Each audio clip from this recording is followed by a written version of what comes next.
Hi guys! Welcome back to our channel. My name is Adelina. Ngayon po ang aking isi-share sa inyo ay ito pong hanging jade plant. So ibaba po natin at i-share ko sa inyo guys kung paano ko po ito alagaan. Kunin natin muna guys para maibaba natin siya.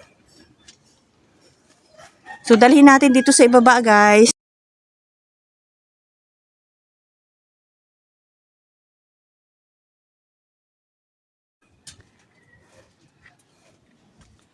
So yan, ito po ang ating hanging jade plant. So mahaba na po siya. Ayan oh. So ganyan na po siya kahaba. So ito po ang akin pong pag-aalaga nito. Ayan, nakita po ninyo na nakahang siya. So nasa initan po itong ating jade plant. So rain and shine din po siya dahil wala po tayong bubong. Pero meron po tayong net. Pero manipis lang po.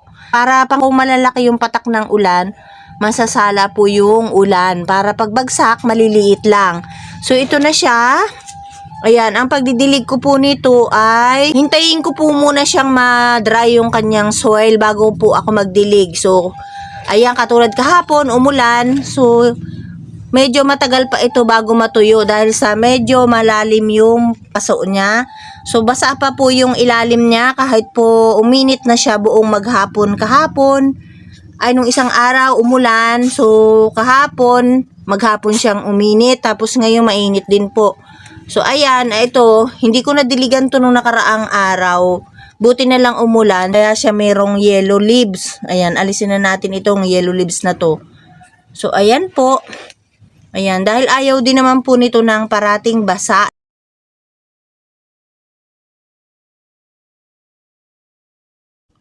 So, yung ano po nito soil, meron po siyang konting pamis.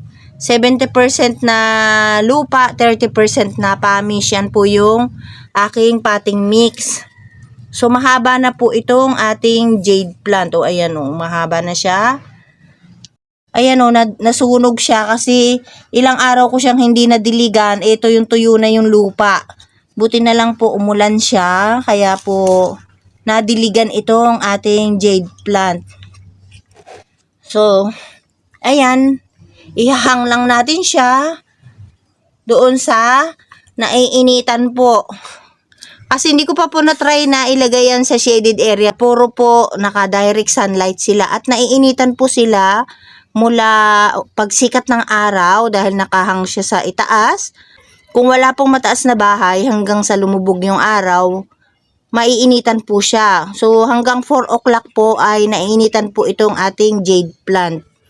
Ayan, dahil sa matubig naman po ito, hindi niya kailangan ng parating dinidiligan. Dahil yung dahon niya, ayan, matigas, makapal yung kanyang leaves. Ayan, oh. Ayan.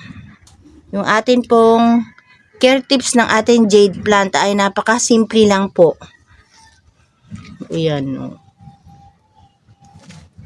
So, yan po guys, ang aking share sa inyo yung atin pong hanging jade plant. So, napakasimple lang po niyang alagaan at hindi masyadong alagain yung ating jade plant. So, yan po ang ating share guys at maraming pong salamat sa inyong panonood. Ayan, thank you for watching at sana po wag ninyong kalimutang mag-subscribe sa mga bago pa lang pong nanood ngayon sa ating YouTube channel at paki-hit din po yung bell button para po ma-notify po kayo kapag may bago tayong video at paki-follow na rin po yung ating mga social media. Ayan. So yan guys, ibalik na po natin yung ating jade plant sa taas. Isabit na po natin siya uli.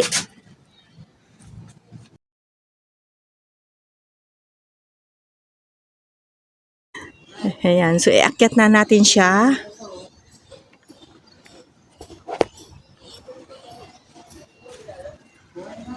So, diyan lang po. Ayan, nakikita po ninyo guys na ayun na yung araw. So, medyo maulap. Maulap ngayon. So, diyan natin siya sasabit uli. Sa tabi ng ating boros tail. Ayan.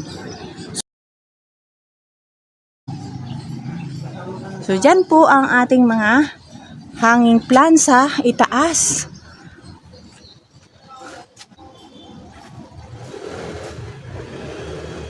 Ayan, thank you for watching. Maraming pong salamat uli. Mag-ingat po kayo. Bye-bye.